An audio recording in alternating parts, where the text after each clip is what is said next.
Good afternoon. My name is Jacob Barnett, and today I would like to talk to you all about the pros and cons of nuclear disarmament. Nuclear disarmament is a great thing that we need to do because it will help us protect our world and make it a lot safer for future generations. And I've been learning about this ever since my high school. My third period class was a World War II class, and my fourth period was a military history. So they got in real depth about the effects and everything that happened with it. And it's been around since the 40s, ever since World War II happened. And in this paper, I would like to discuss the effects of it, if it is possible, the outcome of it, and why it is important to get rid of it. I will also offer the counter arguments to why people wouldn't like to get rid of them and why they think it'd be better to keep them.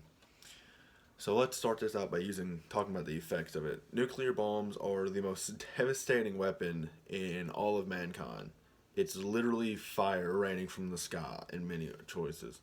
And according to the Campaign for Nuclear Disarmament, the heart of a nuclear explosion reaches several million degrees centigrade, and that can vaporize any human being imaginable. In the Nagasaki pictures and stuff, you can see people burnt into the walls and like in the windows. And nuclear weapons can actually produce radiation that can contaminate whole areas. They actually they're actually still dealing with the effects of the radiation to this day in like Hiroshima and Nagasaki. Places been hit with it. And the result of that fallout can make the bits and pieces, so like radioactive material, fall from the sky as well.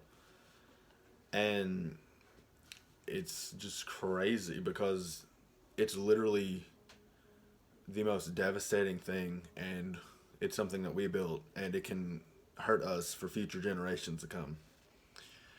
Now that the effects are, now that we know the effects and why it is important to achieve this goal, many reasons why it would be a good thing to establish this is because they hurt more in the long run, like I've talked about, making it harder to build on top of it, and furthermore, just damaging the planet more than we can fix it. They're also harmful to us in more than one way, like I've discussed.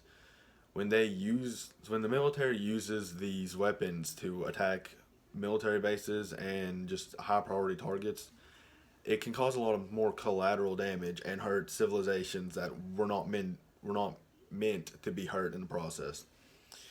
And the if the weapons were taken out of the question, they would just be like normal bombings, which you could focus more because nuclear bombs are hard to focus because of all the fallout that it creates. And so, since all of the reasons we should try to achieve it, we already have a tree made for it because whenever this is established, everyone knew that it would be a bad thing and we need to stop it. We need to slow it down and we need to try and figure out a way to make it more contained and less usable because the more we use it, obviously, the more it's going to hurt us in the long run. The UN actually already has a thing. They already have a treaty made for it. They adopted it slash created it in on July 7th of 2017, and that is from the United Nations.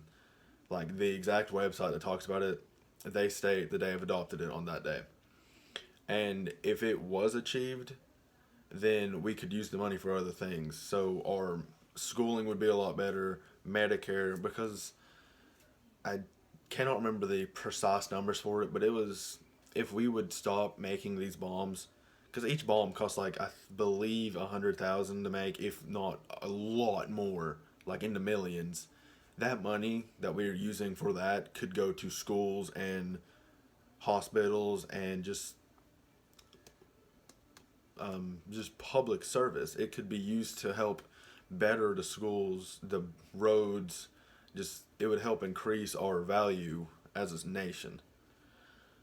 And although all of these are important arguments to why it is a good thing for it, there are some arguments that can be made to keep them.